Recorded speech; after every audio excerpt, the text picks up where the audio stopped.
What's going on, you guys? So yesterday we had the drawn boots Ennis versus the Mattice Stanionis fight, unification bout in the welterweight division, along with Raymond versus Thomas Mattice. And I believe this was Raymond Ford's second outing in the 130-pound division, and he looked great. I mean, he won the round. He won every single round in that fight.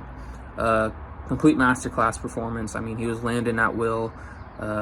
Didn't really get hit by any punches. I mean, I think Thomas Mattice landed like the second least amount of punches ever recorded by CompuBox. Some crazy stat I saw while watching the fight. But the current 130-pound landscape, you got guys like Navarrete. Lamont Roach is still a champion at the weight class, and then you got O'Shaquie Foster. The IBF is vacant right now, so I think there's obviously some good fights at the 130-pound division for Raymond Ford. I'm not sure what's next for him. Maybe possibly getting that IBF vacant title and then setting up a unification fight with any one of those guys.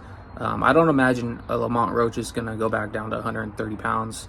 I believe that title might be vacant here soon, especially with him possibly fighting Gervonta Davis in a rematch. But nonetheless, man, I think the best fight to make there would be an O'Shaquie Foster.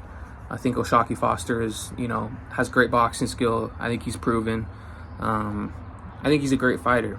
I think Raymond Ford is a little bit more polished just based off his pedigree and his boxing ability and what I've seen so far of a Raymond Ford. I mean, he's a 126-pound champion as well. But great fights to be made there. I was impressed with Raymond Ford. I like to see what's next for him. But moving on to Jaron Boots Ennis versus Stanionis. Going into the fight, this was supposed to be Boots' toughest fight on paper. I mean, you had Stanionis, who was an undefeated champion.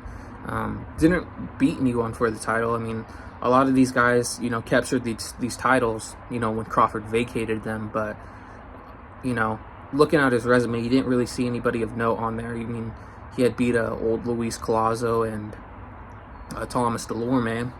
But on paper, it was supposed to be Boots' toughest fight, and it wasn't that. I wasn't impressed with Stanionis in this fight. I was expecting him to be a lot more durable, a lot more stronger, and give Boots more problems. But I just think at the 147-pound division, no one's going to beat Boots. Boots is super skilled. He's got punching power. He's got speed. He has boxing ability. He really can do whatever he wants in the ring when it comes to the 147-pound division. And I don't see no one else beating him. I mean, the other champions right now are Mario Barrios and then Brian Norman Jr. So, I mean, none of those guys, I think, possess anything to beat a Boots Ennis at all. I don't even know how Mario Barrios is a champion. I mean, same with Brian Norman Jr. I don't know who these guys beat in order to become champions, but nonetheless, they are. And I think that kind of just speaks to how weak the welterweight division is. But Boots has definitely separated himself from the pack. I mean, I think he's undoubtedly the best welterweight in the division.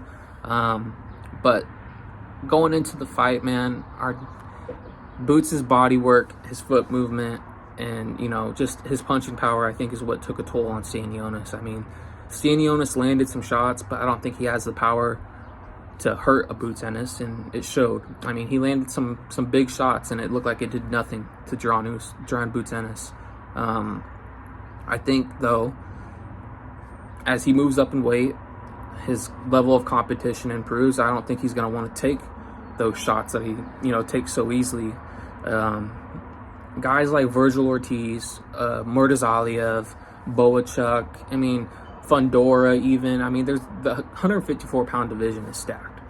And I just think as he moves up in weight, those shots that he gets hit with almost at ease, that seem to not affect him at all, those shots are going to affect him, especially when you got a guy that has real serious punching power.